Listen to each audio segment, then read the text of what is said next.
Que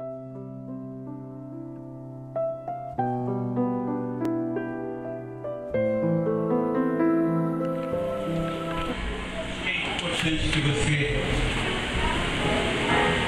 comece a perceber a voz do Senhor.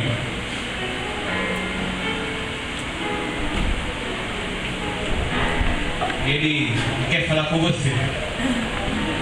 Quer falar com você essa noite. Quer falar contigo essa noite. Você está pronto para ouvir? Está pronto para ouvir o Senhor falando?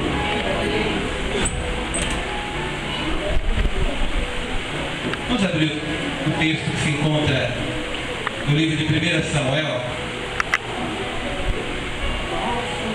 capítulo 15.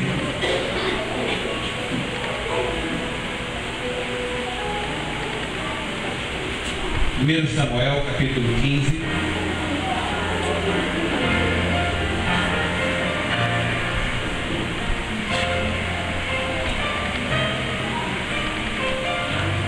A partir do verso 1.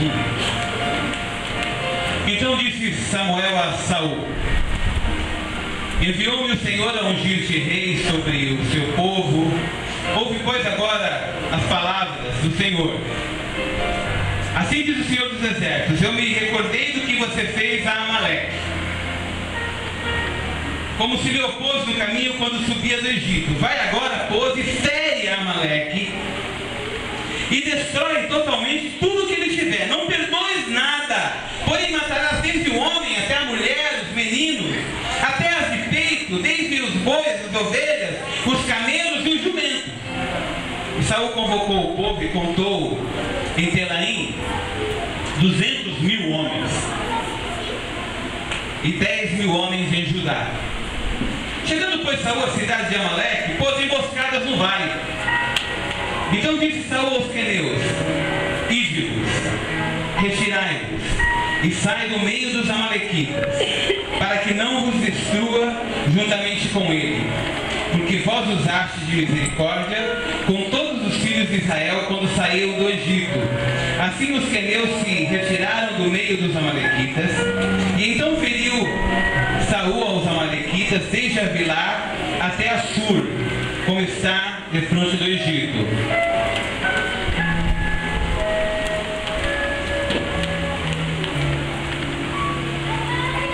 E tomou vivo a Agag, rei dos amalequitas, porém todo o povo destruiu a fio de espada. E Saul e o povo perdoaram a Agag, e o melhor das suas ovelhas e vacas, e da segunda sorte aos cordeiros, e também o melhor do que não havia. E não quiseram destruir totalmente, porém, toda coisa vil e desprezível, essa era destruída. Então veio a palavra do Senhor a Samuel: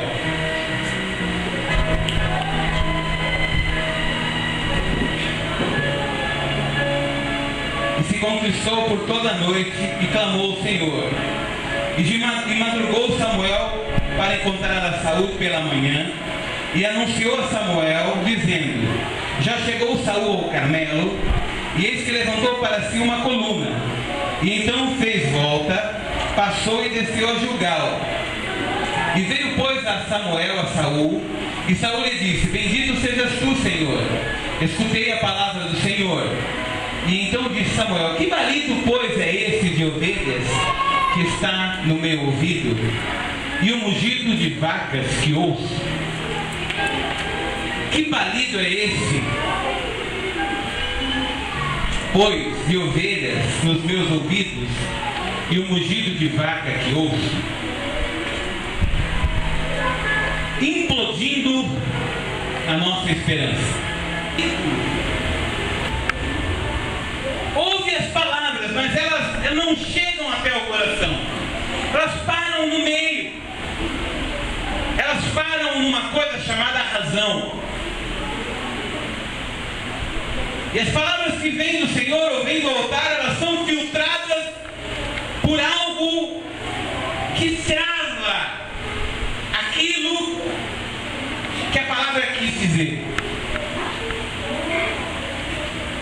O que será que tem travado o nosso coração?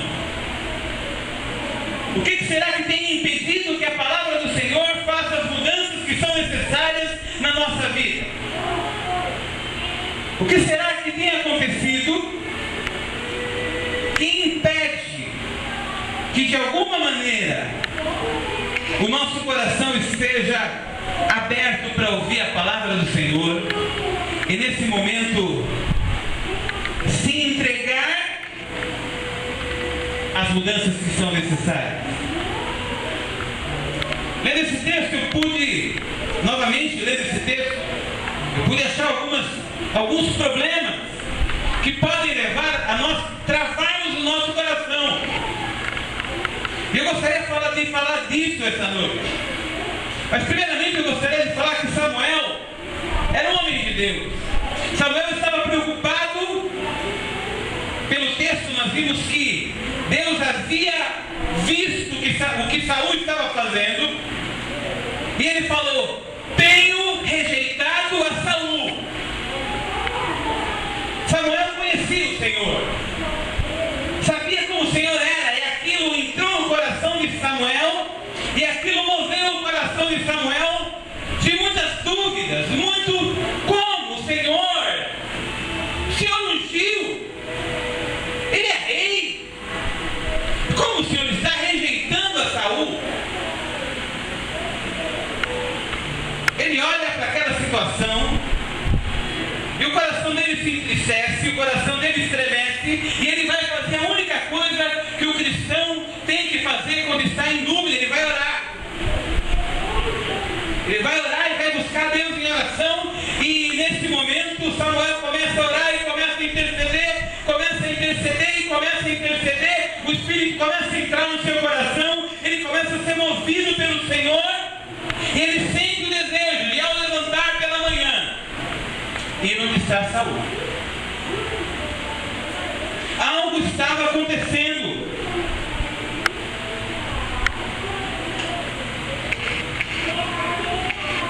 No verso 14,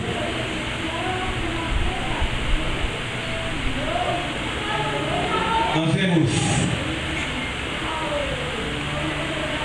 vamos ler a partir do verso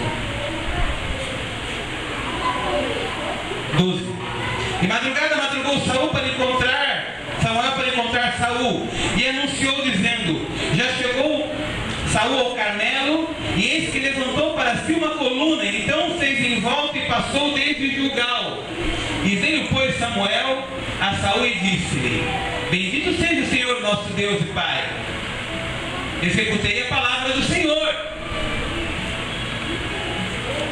Então disse Samuel: que balido é esse?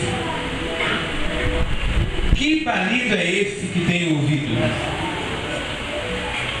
Que balido é esse que tenho ouvido? Que barulho é esse?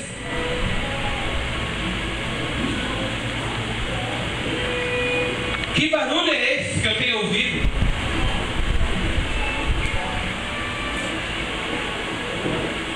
Samuel ouve de Saul que ele tinha cumprido tudo aquilo que o Senhor tinha pedido.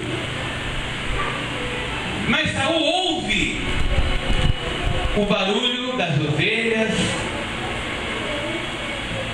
e naquele momento ele é tocado pelo Espírito Santo, e ele sabe que ali tem um problema. Não sei, irmão, se você já percebeu a nossa facilidade de fazermos quase tudo que o Senhor manda. Já percebeu? Nós sempre fazemos quase tudo.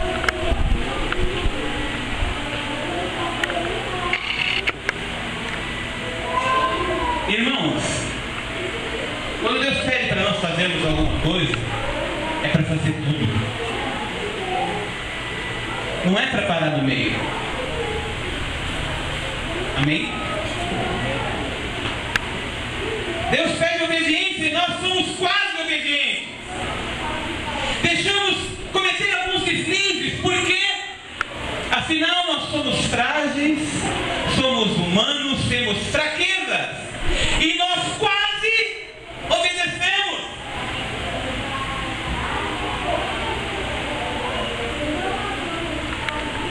que não tem sido essa a nossa atitude, irmãos? Nós fazemos mais ou menos o que Deus manda.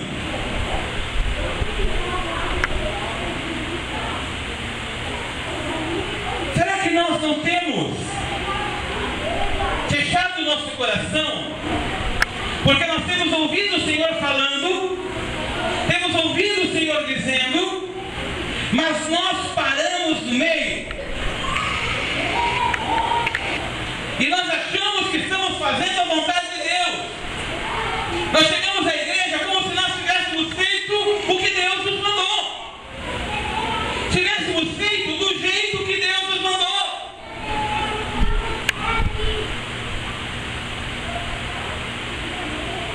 E aí vem a palavra.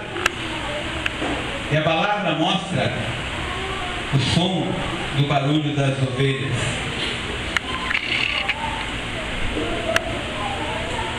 Tem alguma coisa que está errada. Tem alguma coisa que está errada. Tem alguma coisa que não está no lugar.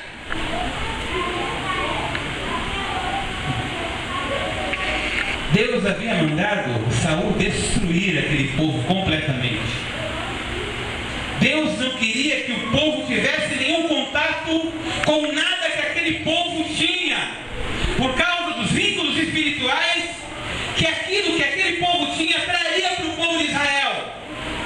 De alguma maneira, irmãos, porque eles fizeram quase tudo que Deus mandou, eles decidiram, por conta disso, chamar o rei Agag e não matá-lo, levá-lo prisioneiro. Deus havia mandado matá-lo. Deus havia mandado matar as cabras, as vacas. O povo e Saul escolheu as melhores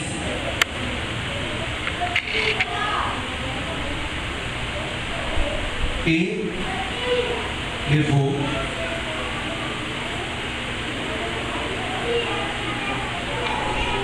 As que eram ruins, deixou lá. Deus não havia mandado destruir tudo. Deus não havia mandado destruir tudo. Por que Saul e o povo fez apenas quase tudo? Eu fiquei pensando, irmãos, como Deus olha as nossas atitudes lá de cima, quando nós fazemos quase tudo que o Senhor manda. Quando nós enfiamos o pé na jaca e gritamos, e xingamos, e esmurramos, e chutamos, e depois no momento seguinte, nós levantamos a mão e dizemos glória a Deus, aleluia.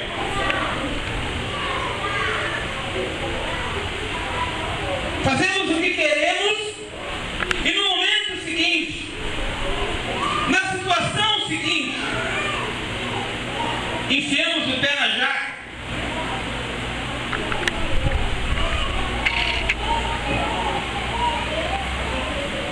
Como será que Deus olha a atitude de nós fazermos quase tudo o que Ele manda? Eu fiquei pensando como Deus olha a nossa desobediência. Algumas razões. Porque Deus se entristece quando nós fazemos quase tudo o que Ele manda. A primeira coisa que eu vejo é que a desobediência mostra que tememos ao homem e a sua opinião, não Deus. O versículo 24 diz: pequei, pois transgredi o mandamento do Senhor, as suas palavras, porque temi o povo e dei ouvidos à sua voz. Nós vemos aqui Saul colocando a culpa na voz do povo. Ele teve medo do povo. Por que Saul teve medo das pessoas? Porque Saul ouviu a opinião das pessoas. Porque Saul se comprometeu com a opinião das pessoas. pessoas disseram dele, ou poderiam dizer dele? Será que ele tinha mais medo de descontentar as pessoas do que deixar Deus triste?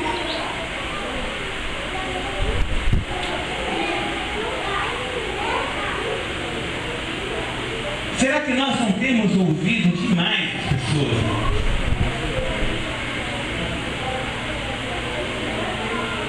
Ah, não vai não. Fica em casa. Será que nós não temos ouvido demais as pessoas? Será que nós não temos entregado a nossa obediência a pessoas, a homens, e não entregado a nossa obediência ao Senhor, a quem nós devemos temor?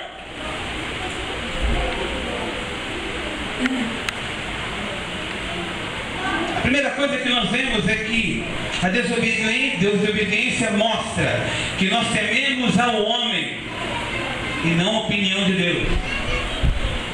Será que nesse momento, irmão, na sua vida, você tem alguém que está te pressionando? Será que você está sentindo uma pressão contrária para que você obedeça ao Senhor? Será que você está sendo pressionado pela situação em que você vive para desobedecer ao Senhor?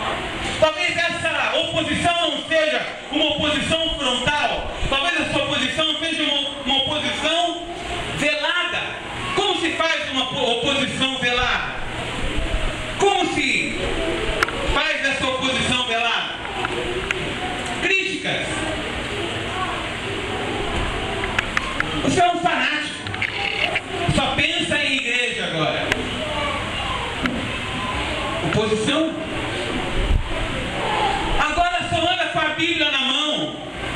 Oposição.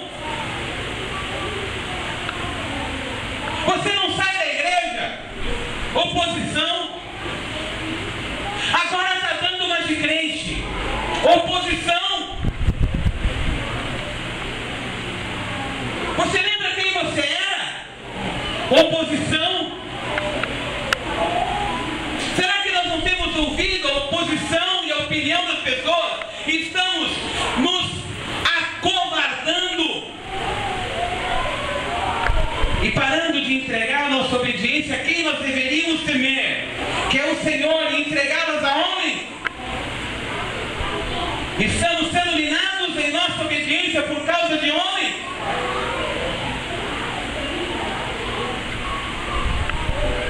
Isso entristece o coração do Senhor. Isso entristece o coração de Deus.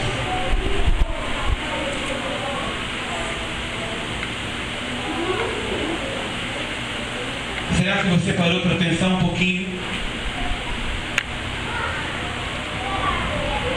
A outra coisa que o texto me mostra é que as boas intenções não são desculpas para a obediência. Para a desobediência, perdão. Saul tentou convencer Samuel que a sua intenção era boa. Samuel, pensa comigo, Samuel. Eu peguei as melhores vacas, as melhores cabras para sacrificar o Senhor.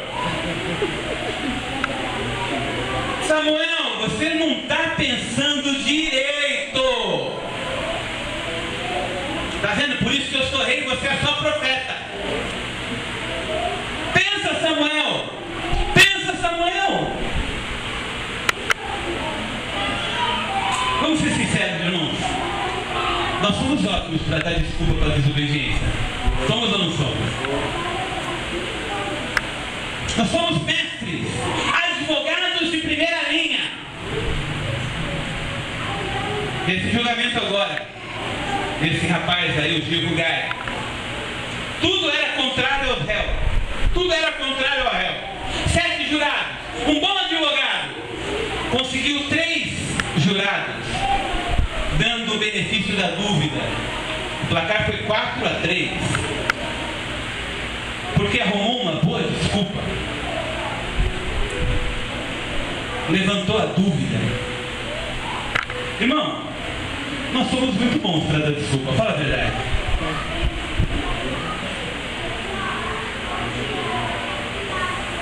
Quer ver? Pastor, não deu para mim vir ontem por causa disso, disso e disso. Nunca ninguém chegou para mim e disse: eu não vim porque não estava com vontade, eu não vim porque estava com preguiça. Nunca ninguém disse isso para mim. Será que isso não representa a verdade? Nunca ninguém disse que eu não vim porque não estava com vontade. Porque nós somos muito bons para arrumar desculpa. É verdade ou não é? Será que nós não estamos permitindo que as nossas boas intenções sejam apenas desculpas para nós fazermos o que quisermos?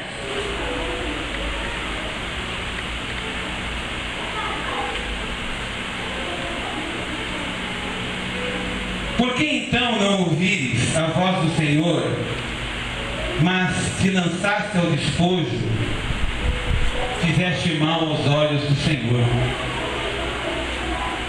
Sabe o que Deus está falando nesse versículo? Está falando assim: o povo viu o que tinha de bom lá, cresceu o olho. Irmão, a gente cresce o olho com muita facilidade em cima das coisas, não? O olho grande que nós temos. Precisamos de uma unção de japonês aqui. Fechar o olho, irmão. Sabe por quê? Porque olho grande não faz bem para ninguém. Você deseja ardentemente coisas que não é para ter. Coisas que Deus não te deu e nem te daria. Mas você faz tanta força que você consegue. E aí? Vai fazer bem para você? Não é da vontade de Deus.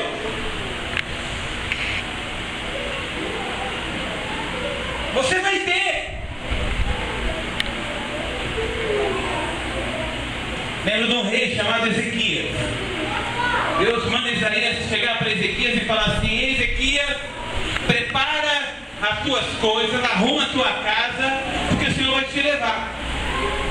Irmãos, para Deus não tem nenhum problema falar isso. Porque Ele vai levar para onde? Para o céu. Lá é bom ou é ruim?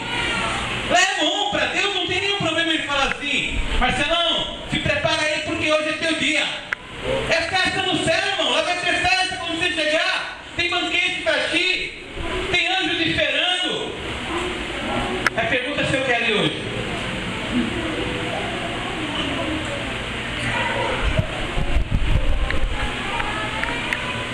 Sabe, irmãos, Ezequias tem 15 anos de vida. Deus tinha um motivo para querer a morte de Ezequias. Deus queria poupar Israel do pior momento da sua vida, de um rei chamado Manassés, que foi o pior rei que Israel já teve, o pior. Imagina que teve muito rei ruim, mas esse foi o pior de todos, campeão. Que nem o Corinthians, campeão mundial. Pior de todos, campeão mundial. Campeão! Campeão! Sabe o que aconteceu com esse cara? Filho desse cara que ia morrer. Se ele tivesse morrido, Manassés não tinha nascido. O que seria melhor? Manassés ter morrido e não ter nascido, Ezequias ter morrido e não ter nascido Manassés? Ou aconteceu o que aconteceu? O que seria melhor para o povo? O povo sofreu, irmão, naquele tempo. Sofreu e sofreu muito. Esse homem chegou a entrar no Santo dos sacrificar criança numa estátua de pedra com fogo embaixo. No Santo dos Santos, lugar onde só o sumo sacerdote entrava. O cara era louco. E Deus não matou, permitiu que ele fizesse isso, para o povo enxergar quando algo sai da vontade de Deus até onde pode chegar. Sabe, irmão? Será que nós, com as nossas desculpas ou as nossas boas intenções, não estamos cometendo coisas que não deveríamos cometer e desobedecendo ao que Deus nos mandou? Será que nós não estamos dando tantas desculpas? Porque não é bem assim. Você está enganado, a palavra não diz isso. Será que a desobediência não disfarça, ou não se disfarça, com a aparência de questionamentos veementes? Será que a rebeldia não se esconde atrás disso? Será que a desobediência não se encontra escondida atrás de uma boa intenção? Terceira coisa que eu vejo é que a desobediência busca a satisfação pessoal. Lá no versículo 12. Mostra que madrugou Samuel para encontrar a Saul. Anunciou-se Samuel dizendo: já chegou Saul ao Carmelo, e eis que levantou para si uma coluna. Saul tinha feito um erro. Saul tinha pecado e tinha errado. O que ele foi fazer? Construiu uma coluna, um monumento em homenagem à sua vitória. Fez quase tudo certo. Ele achou que ele podia atrair para si a glória que era de Deus.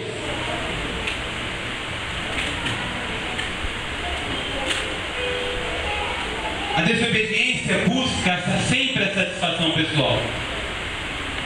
Toda vez que uma pessoa desobedece, é porque ela busca cumprir algum desejo seu.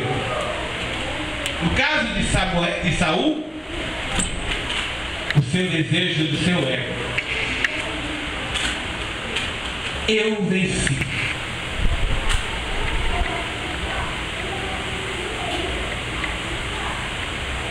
Como será que temos vivido a nossa vida?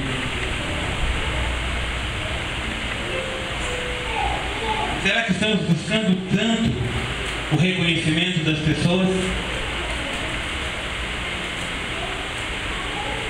Será que eu estou buscando tanto o reconhecimento, o tapinha nas costas, o elogio fácil, ou o autoelogio?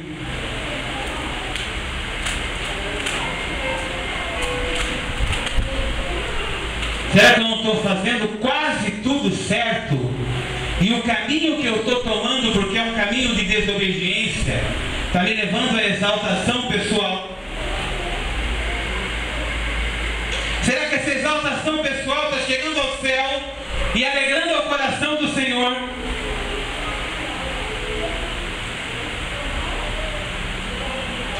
Saul precisou ser confrontado pelo profeta, constrangido, para entender que tinha tido um erro.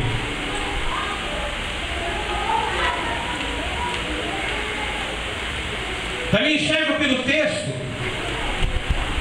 está lá no versículo 23, que diz assim: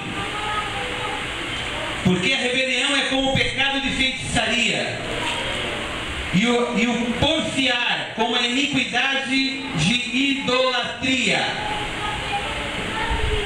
A desobediência é como o pecado de feitiçaria.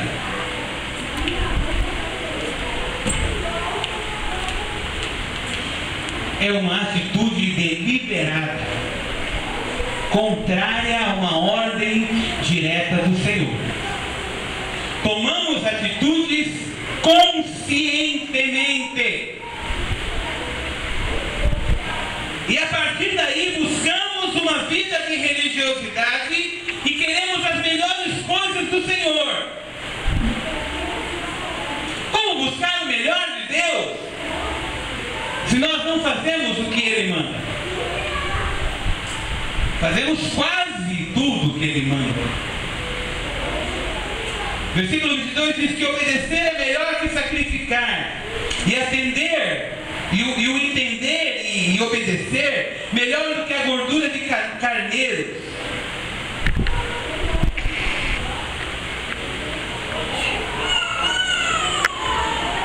Às vezes a desobediência se disfarça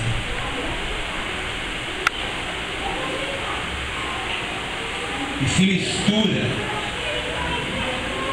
na nossa conduta como se algo fosse normal.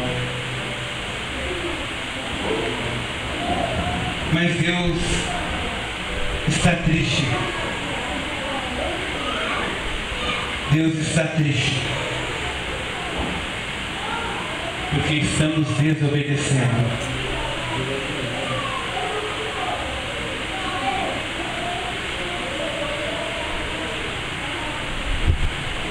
Temos vivido a nossa vida de qualquer jeito.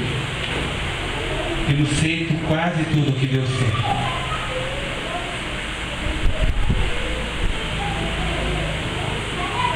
E esse caminho nos leva à desesperança, nos leva à religiosidade, nos leva a fazer as coisas de qualquer jeito.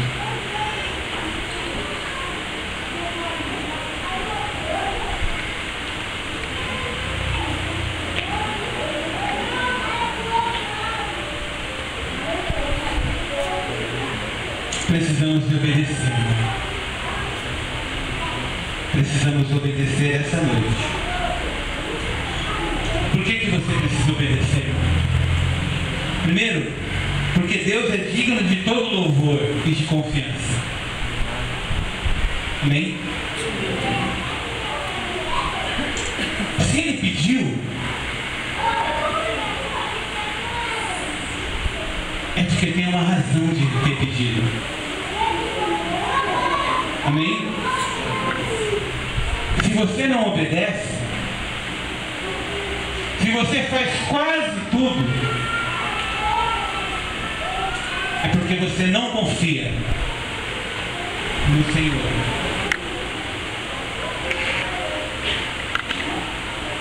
A nossa obediência garante a proclamação da glória de Deus.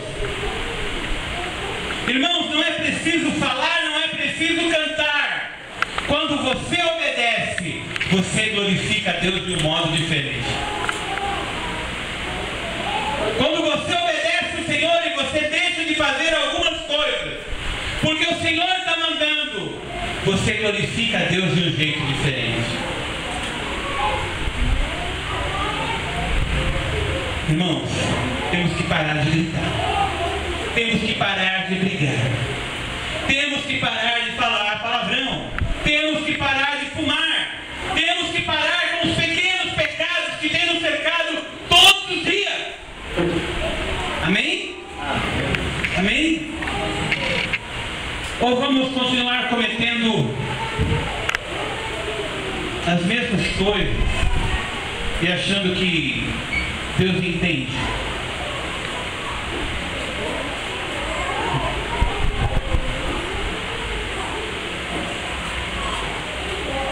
Deus se deleita na obediência. Você quer glorificar a Deus obedecendo? É desejo do teu coração glorificar a Deus obedecendo? Amém? Tem coisas que você precisa deixar para glorificar a Deus? Então deixa, irmão, em nome de Jesus. A obediência é o caminho por onde Deus mostra a graça e o poder.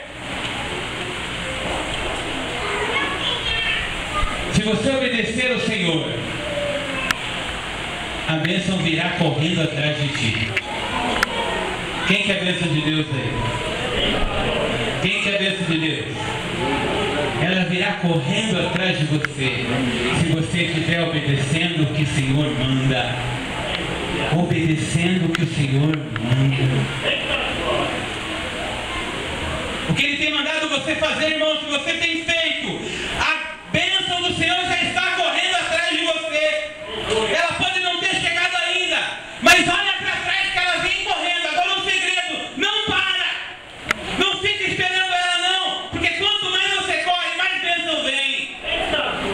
Não para, porque se você para, só vem uma. Se você continua correndo, tem 2, 3, 4 e não para não, irmão.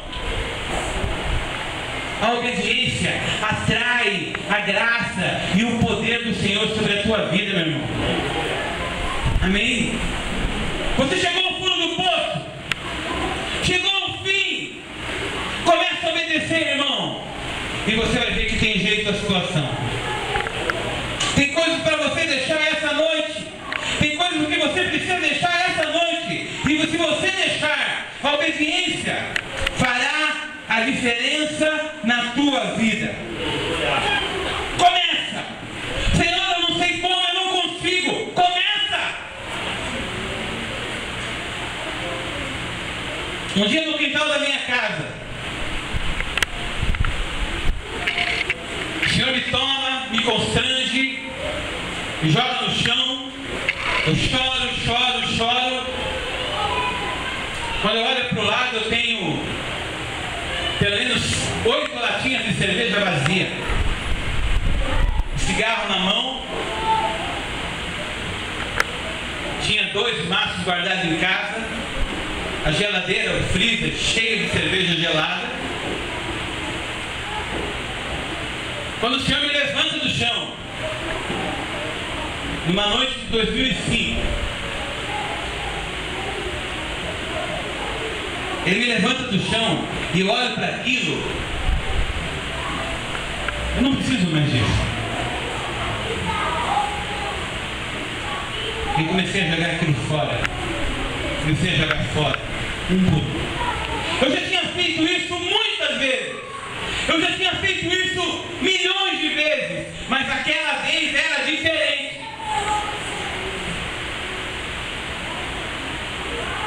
Rasguei o cigarro, joguei no lixo. Desde aquela noite, nunca mais coloquei uma gota de álcool na boca. Nem um bombom de licor. Eu não gosto muito. Se eu sei, eu não como. Posso me enganar. Sabe por quê, irmão? Eu não temo a homens, eu temo o Senhor. E eu sei aonde eu cheguei. Eu não falo que eu sou melhor do que ninguém, não. Mas você precisa ter uma experiência verdadeira com o Senhor, irmão. E essa experiência com o Senhor fará você largar aquilo que está te prendendo. Aquilo que está te prendendo precisa de uma experiência genuína com o Senhor. E que não é a conversão, meu irmão. Não é a conversão. É um toque especial de Deus, que Deus vai te capacitar a dominar a sua língua, a dominar o seu temperamento, a dominar as suas emoções. Eu não sei o que é, irmão, mas há um momento que você precisa de um toque para aprender a obedecer. Obedecer a Deus é muito simples. Nós é que complicamos.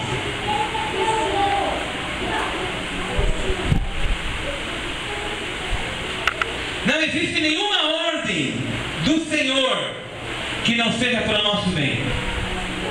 Nenhuma. Será que você tem motivos para obedecer? Se você quer sair daqui diferente, meu irmão, essa palavra tem que estar desafiando você. Essa palavra tem que estar mexendo com você e dizendo: eu não quero mais as mesmas coisas. O Espírito tem que estar tocando no seu coração e dizendo: eu não quero mais fazer as mesmas coisas. Eu não quero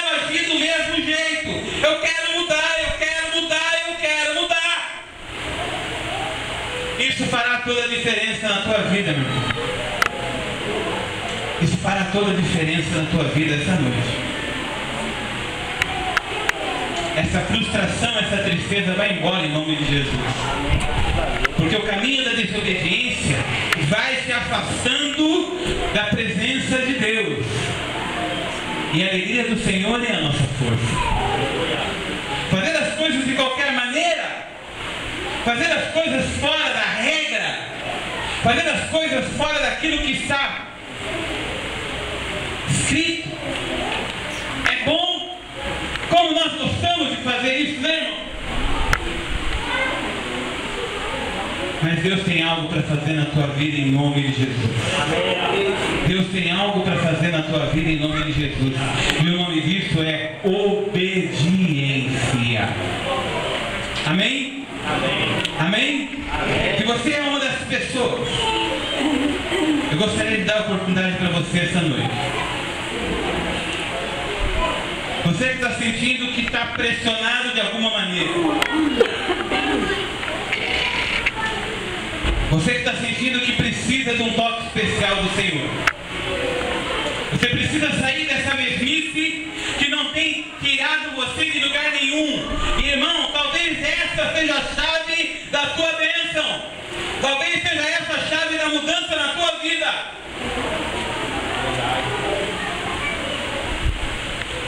Se você decidir obedecer 100% aquilo que Deus manda. É uma decisão, irmão. É uma decisão. O nome disso é vida de santidade.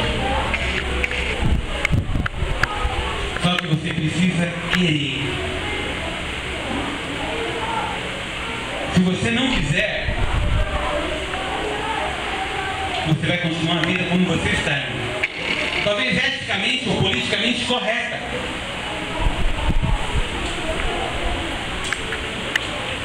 Mas como não faz tanta diferença alguma desobediência, então você vai continuar a sua vida como se fosse normal essas coisas. Você vai depender da misericórdia de Deus o tempo inteiro. Você precisa do Senhor. Tem pessoas aqui, irmãos, que tem que mudar a estrutura da mente. Porque a mente está cauterizada.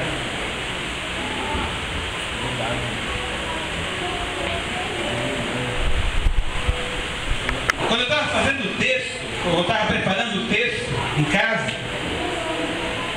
Deus me mostrou muitas paredes altas sendo levantadas. E as paredes altas de tijolo à vista, muito altas, intransponíveis, e eu pequeno lá dentro, olhando para cima.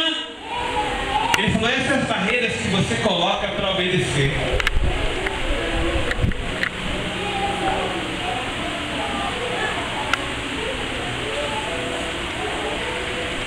Temos levantado muitas barreiras. Deus quer a nossa obediência.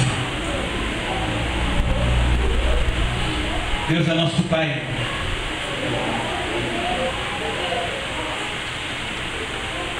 Deus é muito amoroso.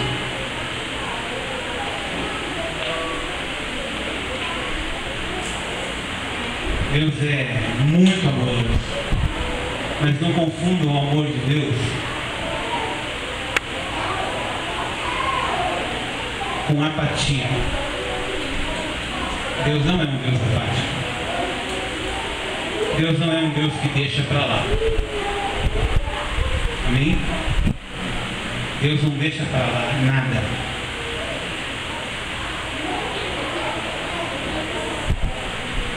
Deus trata tudo e todas as coisas ao mesmo tempo. Deus quer tratar a nossa vida hoje. Tem coisas para você deixar essa noite.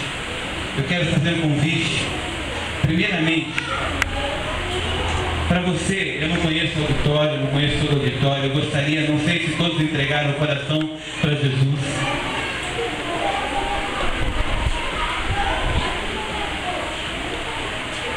Mas eu gostaria de deixar você, primeiro você, que ainda não entregou o seu coração para Jesus. Mas pastor, o que é entregar o coração para Jesus? Entregar o coração para Jesus é o seguinte: você ouviu a palavra e viu que você precisa obedecer. Só que para obedecer, irmão, só tem uma maneira. Você tem que entregar o coração para Jesus um dia. Ninguém obedece a Deus se não entregar o coração para Jesus primeiro. A primeira coisa que é necessário fazer é entregar o coração para Jesus, porque a Bíblia fala que eu, Jesus, sou o caminho, a verdade e a vida, e ninguém chegaria a Deus se não fosse por Jesus.